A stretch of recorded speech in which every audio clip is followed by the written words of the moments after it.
Movie का start होता है ओक्लाहोमा सिटी से, जहां पर एक फेमस गोश्त हंटर डॉक्टर इगोन एक पुरानी मील से गोश्त को ट्रैप करके ला रहे थे। तभी एक अजीब सी पावर उनकी गाड़ी को टक्कर मार देती है, जिससे कि उनकी गाड़ी पलट जाती है और वो अपने कार से निकलकर अपने घर की तरफ भागने लगते हैं। लेकिन उन्होंने अपने घर के बाहर भूतों को पकड़ने के लिए काफ़ी ज़्यादा ट्रैप लगाए थे। अब डॉक्टर इगोन गोश्त पकड़ने वाली मशीन को चला देते हैं, लेकिन वो मशीन अचानक से ही खराब हो जाती है। तब डॉक्टर इगोन के पास एक मशीन और थी। वो उस मशीन से भूतों के आसपास होने का अंदाज़ा लगा पाते थे। तभी वहाँ पर एक अजीब तरह का गोश्त आता है और डॉक्टर इगोन को मार कर वापस माइंस में चला जाता है। इसके बाद सीन शिफ्ट होता है शिकागो की तरफ, जहाँ पर हम इगोन की बेटी कैली को देखते हैं, जिनके 2 बच्चे होते हैं। एक का नाम ट्रेवर और दूसरी का नाम फीबी था। तभी कैली का मकान मालिक कैली से किराया मांगने आता है। तब कैली उन्हें कहती है कि मेरे फादर की कुछ दिन पहले ही डेथ हो गई है, जिससे हमारी स्थिति कुछ ठीक नहीं है। लेकिन मकान मालिक कैली की एक नहीं सुनता और उसे घर खाली करने का बोलकर वहां से चला जाता है। इसके बाद कैली अपने दोनों बच्चों के साथ अपने डैड के घर की तरफ निकल पड़ती है।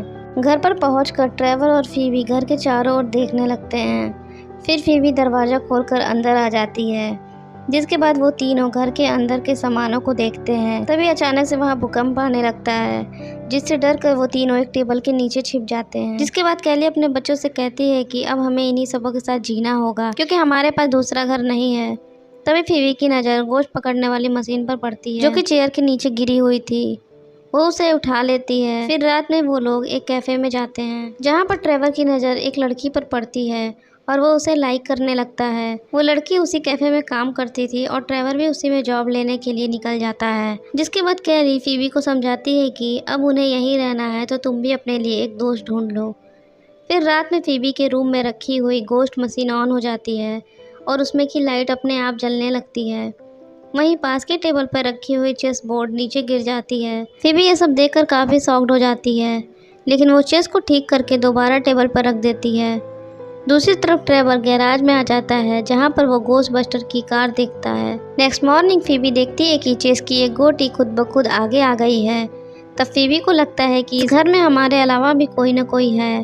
फिर फीबी चेस में अपनी चाल चल कर वहाँ से चली जाती है। इसके बाद फीबी की मॉम उसे स्कूल छोड़ती है, जहाँ पर उसे फीबी के टीचर मिलते हैं। वो उस टीचर से फीबी का ख्याल रखने का बोलकर घर के लिए वापस आ जाती है। इधर फीबी की फ्रेंडशिप एक लड़के से होती है, जिसे सब पॉडकास्ट के नाम से बुलाते थे, क्योंकि वो हमेशा किसी न किसी का इंटरव्यू लेने में लगा रहता था। तभी वहाँ पर फिर से भूकंप आता है। फिर फीबी अपने टीचर के लैब में जाती है। वहाँ उसके टीचर उसे बताते हैं कि भूकंप यहाँ पर आना नॉर्मल बात है और वो भी इस पर रिसर्च करने में लगे हुए हैं। फिर स्कूल के बाद पॉडकास्ट उसे एक जगह पर ले जाता है। वो एक पुरानी माइंस होती है। वो फीबी को बताता है कि पहले यहाँ बहुत सारे लोग काम करते थे और धीरे धीरे वो लोग गायब हो गए। इसके बाद फीबी घर आ जाती है और चेस बोर्ड को देखती है, जहाँ वो चेस खुद ब खुद चलने लगती है।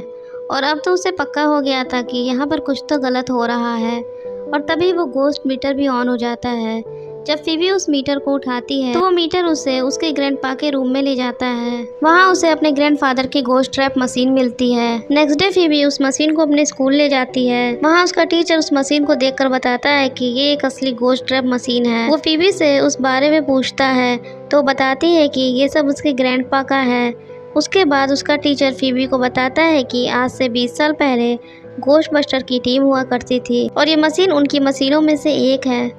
तब फीबी को पता चलता है कि उसके ग्रैंडपा एक गोश्त बस्टर थे। फिर तीनों उस मशीन को खोलने की कोशिश करने लगते हैं, जिसमें से एक गोश्त आज़ाद हो जाता है और वो उस माइंस में चला जाता है। उसके बाद वो टीचर पॉडकास्ट फीबी के घर जाते हैं। इधर ट्रेवर अपने दोस्तों के साथ उसी माइंस में घूमने के लिए जाता है, जहाँ पर उसे कुछ अजीब सी चीज़ दिखती है और अचानक से पूरी ज़मीन हिलने लगती है। तब वो सभी वहाँ से बचकर भाग आते हैं। दूसरी तरफ पॉडकास्ट को एक विशल मिलती है। तब वो टीचर उसे बताता है कि ये विशल डेथ विशल है, जिसे बजाकर बुरे भूतों को वापस भेजा जा सकता है। वो डॉक्टर इगोन की बुक में उसी भूत को देखते हैं, जो कि ट्रैप मशीन से निकला था। नेक्स्ट डे फीबी मीटर को फॉलो करते हुए डॉक्टर इगोन की लैब तक पहुंचती है। फिर वहां पर फीबी डॉक्टर इगोन की काफ़ी सारी मशीनों को देखती है, जिसके बाद फीबी रूम में आकर अपने ग्रैंडफादर के बारे में रिसर्च करने लगती है। अब फीबी उस गोश्त को पकड़ने की तैयारी करती है, जो उस दिन आज़ाद हो गया था। ये गोश्त लोहा खाने वाला गोश्त था। जब फीबी उस पर अटैक करती है तो वो सिटी की तरफ निकल जाता है, दूसरी तरफ ट्रेवर को देखते हैं जो कि अपने ग्रैंडपा की गाड़ी ठीक करके ड्राइव पर निकल जाता है। रास्ते में उसे फीबी और पॉडकास्ट मिलते हैं। वो इस गाड़ी में बैठकर उसे सारी बातें बता देते हैं। उस गाड़ी में और भी अच्छे अच्छे गैजेट्स होते हैं। अब वो तीनों गोश्त पकड़ने के लिए सिटी में निकल जाते हैं। बहुत मेहनत और काफ़ी तोड़फोड़ के बाद वो गोश्त को पकड़ लेते हैं, लेकिन सिटी में तोड़फोड़ मचाने की वजह से पुलिस उन तीनों को पकड़ कर ले जाती है। अब फीबी अपनी मॉम को कॉल ना करके अपने ग्रैंडपा के फ्रेंड को कॉल करती है, जहाँ वो डॉक्टर इगोन की मौत के बारे में उन्हें बताती है। लेकिन तभी वहाँ पुलिस आकर उसे फ़ोन ले लेती है और तब तक उसकी मॉम भी वहाँ पर आ जाती हैं। लेकिन पुलिस फीबी को तो छोड़ देती है, लेकिन उसके सामान को अपने कब्जे में ले लेती है। नेक्स्ट सीन में फीबी के टीचर को छोटे छोटे गोश्त नजर आते हैं। जब वो वहाँ से भागने लगते हैं तो वहाँ पर एक बहुत बड़ा मॉन्स्टर उनके पीछे लग जाता है। वो उससे बचकर वहाँ से किसी तरह भागते हैं और सीन यहीं पर कट हो जाता है। जिसके बाद हम देखते हैं कि फीबी, ट्रेवर और उसके फ्रेंड्स माइंस जाने का डिसाइड करते हैं। जब वो वहाँ पहुँचते हैं तो उन्हें एक बॉक्स में बूढ़े आदमी की डेड बॉडी दिखाई देती है। तभी फीबी माइंस की दीवारों को देखती है जहाँ पर कुछ नंबर लिखे हुए थे और ध्यान से देखने पर पता चलता है कि इस तारीख को कोई ना कोई तबाही आई थी। उन लोगों को 2021 की तारीख भी नज़र आती है, यानी कि इस साल भी कुछ ना कुछ होने वाला है। तभी वो बूढ़ा आदमी अचानक से जिंदा हो जाता है। उसे देखकर वो सारे लोग काफ़ी डर जाते हैं। फिर फीबी ये डिसाइड करती है कि वो ये सारी बात अपनी मॉम को बताएगी। दूसरी तरफ कैली उस गोश्त मशीन को ट्रैक करके अपने फादर के लैब में पहुंचती है, जहां पर वो अपनी पिक्चर्स को देखकर काफ़ी इमोशनल हो जाती है। वो जान जाती है कि उसके फादर उससे दूर जरूर थे, लेकिन उससे बहुत ज़्यादा प्यार करते थे। तभी अचानक से एक गोश्त कैली पर अटैक कर देता है और उसे अपने बस में कर लेता है। और ये वही गोश्त था जिसने डॉक्टर इगोन की जान ली थी। जब सारे बच्चे घर आते हैं तब वो कैली को देखकर काफ़ी डर जाते हैं। और इधर फीबी के टीचर भी गोश्त के कंट्रोल में आ गए थे।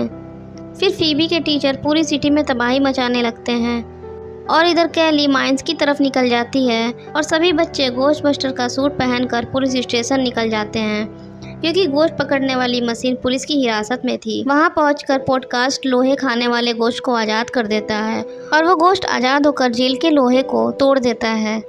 फिर बच्चे उस मशीन को लेकर माइंस की तरफ निकल जाते हैं। वहां पहुंचकर वो अपने टीचर और अपनी मॉम को देखते हैं जो कि उस माइंस की हिफाजत कर रही थी।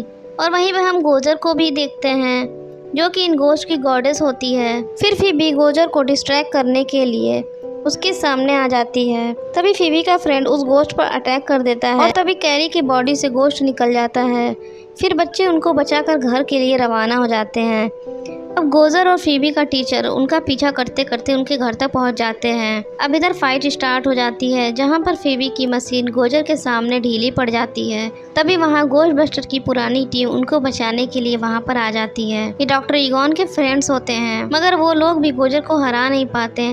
तभी फीबी की हेल्प करने के लिए डॉक्टर इगोन की आत्मा वहां पर आती है और वो सब लोग मिलकर गोजर पर अटैक कर देते हैं, जहां पर वो लोग गोजर को हराने में कामयाब हो जाते हैं। तभी ग्रेवर अपनी गन से दोबारा से मशीन को एक्टिवेट कर देता है, जिसकी वजह से फील्ड वाले ट्रैप दोबारा से एक्टिवेट हो जाते हैं। इधर कैली डोर के पास लगे स्विच को ऑन कर देती है। तभी गोजर के साथ साथ बाकी मॉन्स्टर भी उस मशीन ट्रैप में कैद हो जाते हैं। लास्ट में कैली अपने फादर की आत्मा से गले मिलती है और इसके बाद उनकी सोल हमेशा के लिए आज़ाद हो जाती है, जिसके बाद अब सिटी में कोई भी मॉन्स्टर गोश्त नहीं बचा था। और इसी के साथ ये मूवी यहीं पर ख़त्म हो जाती है।